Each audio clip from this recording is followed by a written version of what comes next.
moving forward on both levels, on a criminal level, on a civil level, but I don't think, I'm not holding my breath that the rest of these civil cases are going to result in compensation or any sort of,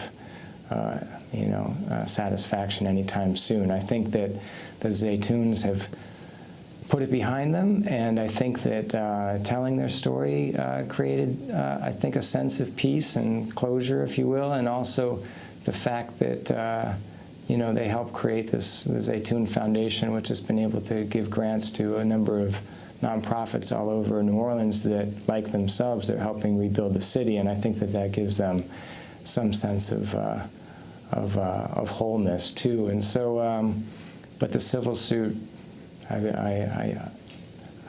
think we could find ourselves 10 years from now saying at the same, and it would not have moved a great deal. But I know that Kathy, and especially, wanted to do it as a gesture, just to make sure that this wasn't forgotten.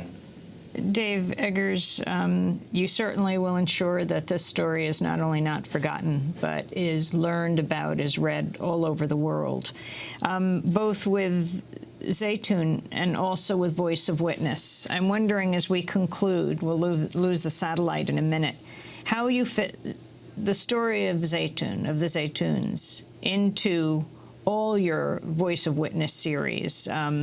Underground America, Narratives of Undocumented Lives, Surviving Justice, America's Wrongfully Convicted and Exonerated, Out of Exile, Narratives from the Abducted and Displaced People of Sudan, and of course, what we're talking about today on this 5th anniversary, Voices from the Storm, the People of New Orleans on Hurricane Katrina and its aftermath. Well, I think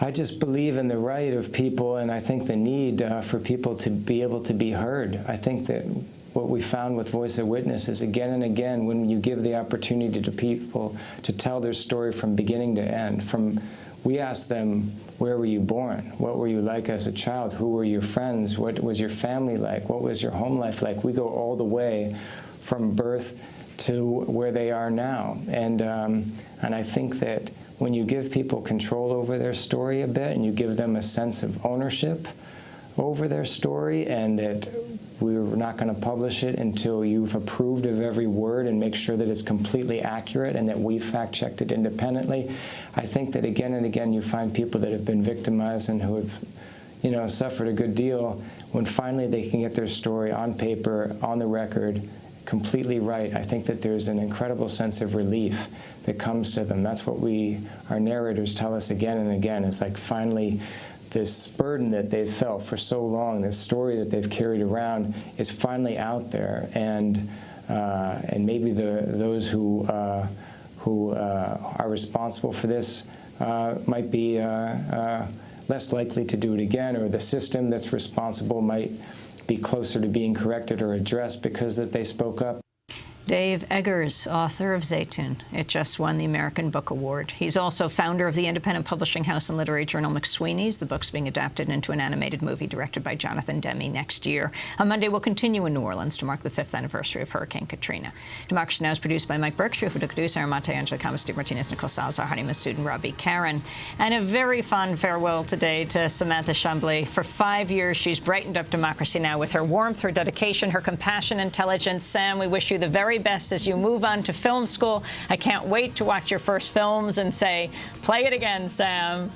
Thank you so much, Sam. This is Democracy Now! I'm Amy Goodman. Thanks so much for joining us.